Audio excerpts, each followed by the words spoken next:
Hello again. Welcome to Faith Chat. I'm delighted to be joined today by Mary Beth Mazurek in Sydney, Texas. Mary Beth, great to have you with us. Well, thank you. It's good to be here. This pandemic is affecting many people in very different ways. Mary Beth has an interesting perspective because she lives on a ranch in Texas where she's accustomed to isolation. She knows all about social distancing because her little town in Texas and the ranch on which they live keeps her isolated most days. So Mary Beth, why don't you share with us a little bit about where you are and how you've seen the pandemic affect Comanche in Sydney, Texas, and your ranch. Okay. We only live around 7 miles outside of Comanche, Texas, but it's very, very rural. And yeah, I mean, our closest neighbors are our son, Cameron and Bridget, and the kids. They live on our part of our place. And as far as, affecting us, the staying away from others isn't that hard. It's kind of like you don't have anywhere to go, but because they tell you can't, then you think you want to. But we can be as isolated as we want or not, or social. But so it's just not getting together. I like me teaching my exercise classes. I'm doing that online with them.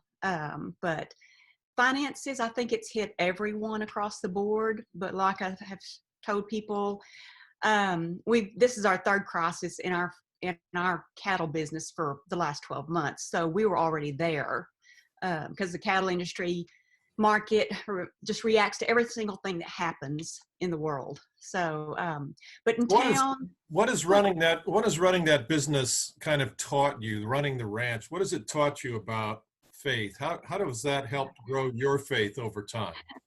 If you don't have faith, you're not going to survive very well because there's so many ups and downs, so many hardships, and then so many great times too.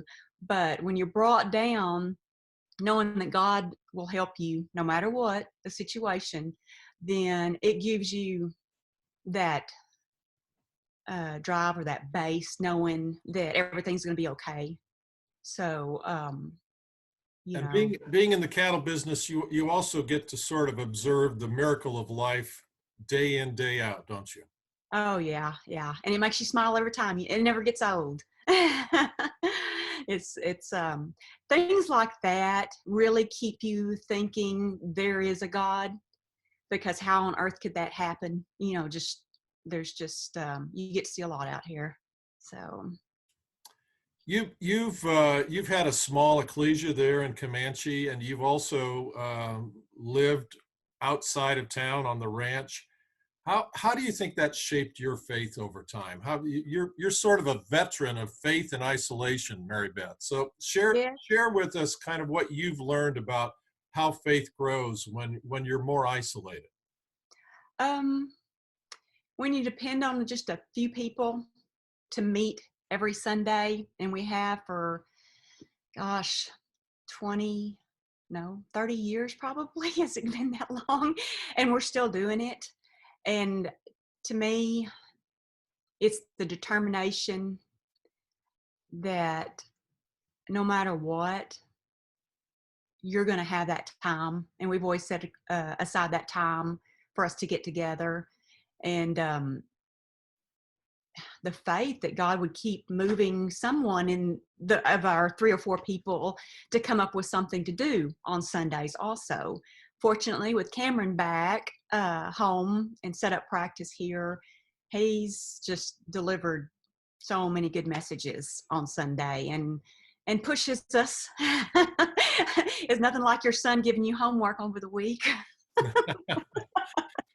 Well, I think part of what we're learning in this time of social distancing, and that phrase is now etched in our memories. Part of what we're learning is that we really come to prize the faith we share with others, even when we can't physically put our arms around them. And I think the life you've led in faith and your family You've sort of been pioneers in understanding that in some respects. Yeah. You know, we're all like I said earlier, we're all in the same boat, just different storms.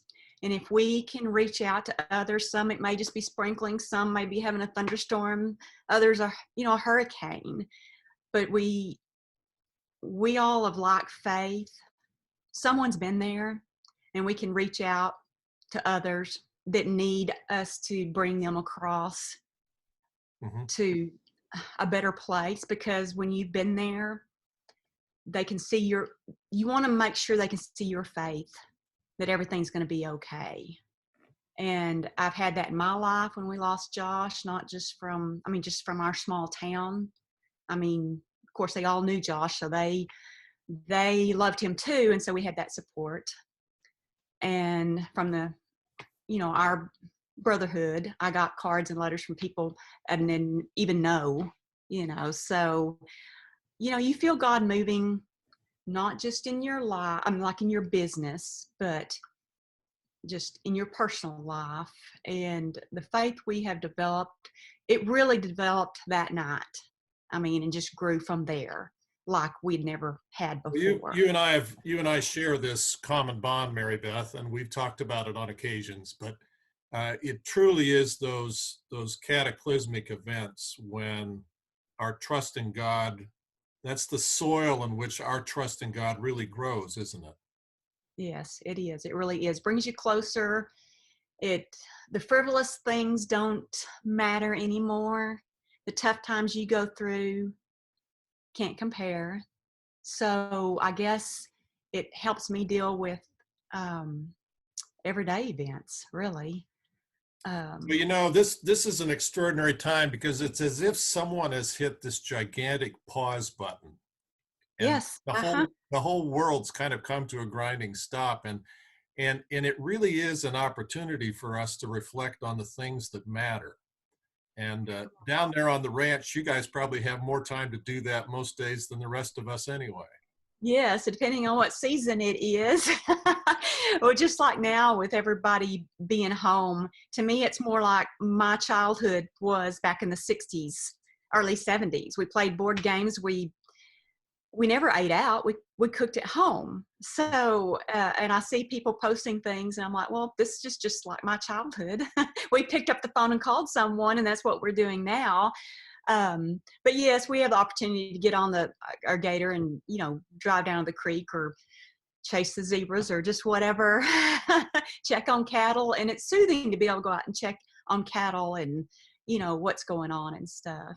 Mary So Beth, tell us a little bit. I know your mother recently moved to a senior care facility. Tell us a little bit about what it's been like to not be able to visit, and what have you learned about faith in that process? Because there are a lot of people throughout our community who now are in the same situation where they can't visit their elderly relatives.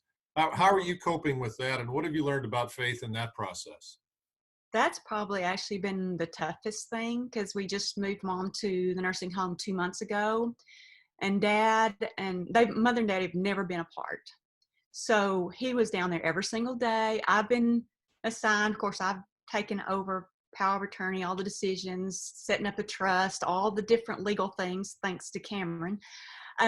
But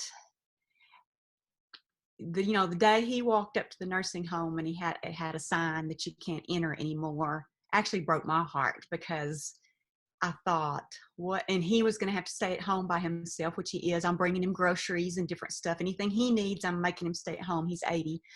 And it's hard not to physically touch or go see mom, because he worries she's not going to remember him by the time they get to visit again. He calls down there and talks and everything, but it's that I've had to bring in the faith to keep my spirits up, because it's, I feel bad for them. I hurt for them.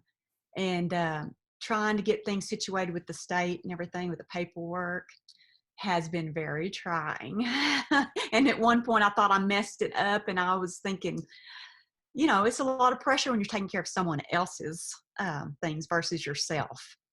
So, yeah, I've talked to God quite a bit during this transition. Well, how we connect with those we love when we can't touch, that's a really important topic for us all to think about.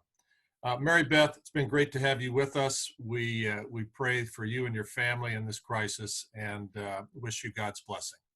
Okay, thanks. Bye. It's good to see you.